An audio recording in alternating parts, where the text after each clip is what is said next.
Ever wondered what the biggest no-nos are when you're 30,000 feet in the air? The things that make your fellow passengers cringe, the flight attendants shoot you the stink eye? Stick around to find out. Today we're diving into the top 10 things you should absolutely avoid doing on an airplane. These are the unspoken rules of the sky, the things that separate the seasoned travelers from the rookies. Trust me, your fellow passengers and the amazing flight attendants will thank you. Alright, let's kick things off with a big one, using your phone during takeoff and landing. It's a topic that often sparks debate among frequent flyers and occasional travelers alike. We've all been there, right? That urge to fire off one last text or check Instagram one more time. Maybe you're trying to send a quick message to a loved one, or perhaps you're just trying to kill time before the flight gets underway. But seriously guys, put the phones down. It's not just about being courteous, it's about safety. When the flight attendants ask you to switch off your devices, they're not just following protocol, they're ensuring everyone's safety. Those first few minutes after takeoff and the final moments before touchdown are critical. The aircraft is going through significant changes in speed and altitude, and the pilots are making crucial adjustments to ensure a smooth and safe flight. Pilots need complete focus, and any potential interference from electronic devices, even if it's a tiny chance, is a risk we don't need to take. Imagine the complexity of their job, navigating through the skies, communicating with air traffic control, and managing the aircraft systems, all while ensuring the safety of everyone on board. Plus, think of it as a forced digital detox. Use that time to disconnect, relax, and mentally prepare for your journey. Take a moment to look out the window and appreciate the view, or simply close your eyes and breathe deeply. It's a rare opportunity to unplug from the digital world and be present in the moment. There are plenty of other ways to keep yourself entertained during takeoff and landing. Bring a good book, listen to some calming music, or even engage in a little bit of mindfulness. These activities can help you ease into the flight and make the experience more enjoyable. And remember, the flight attendants are there to help. If you have any concerns or need assistance, don't hesitate to ask. They're trained professionals who are dedicated to making your flight as safe and comfortable as possible. So next time you're on a flight, resist the urge to use your phone during takeoff and landing. Embrace the opportunity to disconnect, relax, and enjoy the journey. After all, flying is an incredible experience that allows us to see the world from a unique perspective. Let's make the most of it by prioritizing safety and being mindful of our surroundings. Next up, let's talk about everyone's favorite travel companion, alcohol. Now, I'm not saying you can't enjoy a drink or two on your flight. A little in-flight cocktail can be a nice treat. But let's be real, things can get a little messy when you're soaring through the air. Altitude, dehydration, and that confined space can amplify the effects of alcohol. Nobody wants to be the one who gets a little too rowdy after a few mini bottles of wine. So, pace yourself, stay hydrated, and keep it classy.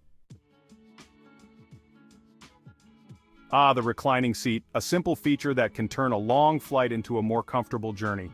Yet, it remains a source of endless debate and passive-aggressive sighs. The act of reclining can be seen as a small luxury or a major inconvenience depending on which side of the seat you're on. Here's the deal. To recline or not to recline is a judgment call, my friends. It's a decision that requires a bit of thought and consideration for those around you. Before you slam that seat back, take a quick glance behind you. A simple look can tell you a lot about the situation. Is the person back there super tall? If they're already cramped, your reclining could make their flight even more uncomfortable. Do they have their laptop out and a coffee precariously balanced on their tray table? A sudden recline could send that coffee flying and disrupt their work. If so, maybe give them a heads up or consider sacrificing a few inches of recline for the sake of their comfort. A little communication can go a long way in making the flight pleasant for everyone. It's all about being mindful and respectful of your fellow passengers. Remember, everyone is trying to get to their destination as comfortably as possible. Air travel can be stressful and tiring, but a little courtesy can make a big difference. Think about how you would feel if the roles were reversed. Recline slowly and gently, giving the person behind you a chance to adjust. This small act of kindness can prevent a lot of discomfort and frustration. And who knows, a considerate gesture might even spark a friendly conversation or a smile. After all, we're all in this together, so next time you're on a flight, remember the great reclining debate. Make your decision with care and you'll contribute to a more pleasant journey for everyone on board. Happy travels and may your flights be comfortable and considerate. Chapter 4. Buckle up, Buttercup! This one's a no-brainer, folks. Wear your seatbelt. I know, it seems like an unnecessary hassle when you're just trying to get comfortable on a long flight.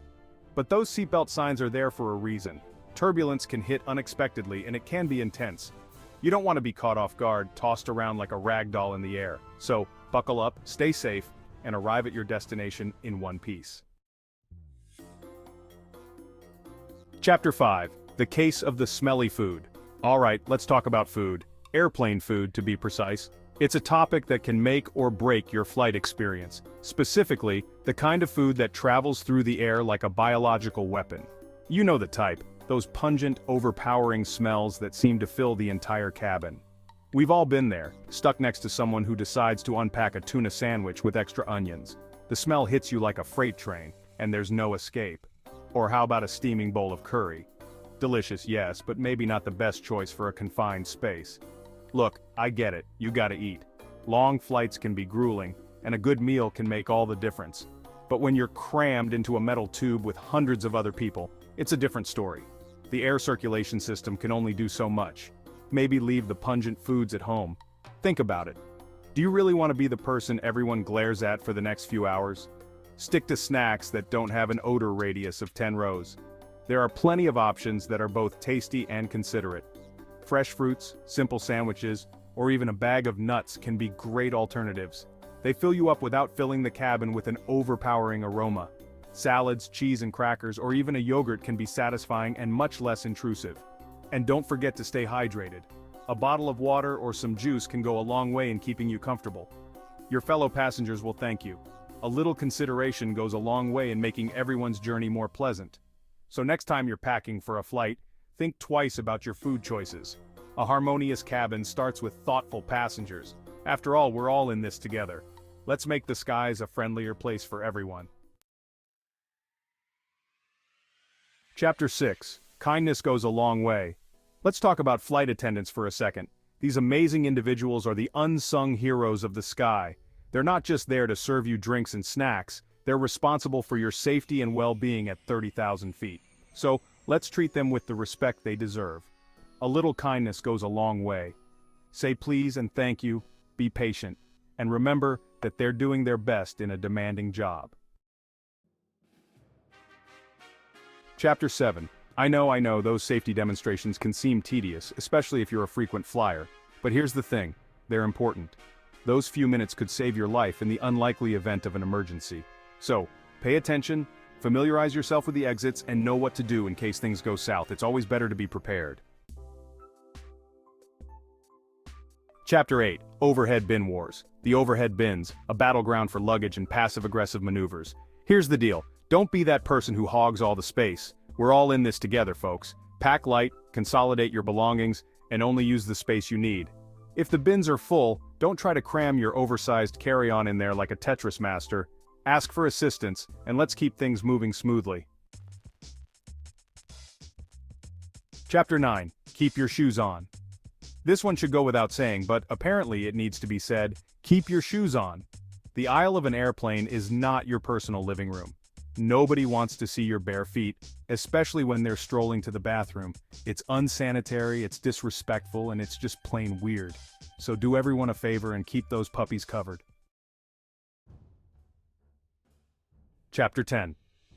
The seatbelt sign is not a suggestion. Last but not least, let's talk about the seatbelt sign. That little illuminated sign is not a suggestion, folks. It's a direct order from the captain, the person who's literally flying the plane. When that sign is on, it means turbulence is a possibility, and you need to be buckled up for your own safety. Don't be that person who ignores it, gets tossed around like a salad, and then acts surprised. Respect the sign, respect the crew, and respect your own well-being. Outrow safe travels, there you have it, folks. Keep these tips in mind and you'll have a much smoother flight experience. Remember, a little consideration goes a long way when you're crammed into a metal tube with hundreds of other people. Be respectful, be mindful, and enjoy the ride. If you found this video helpful, don't forget to like, subscribe, and hit the bell icon for more travel tips.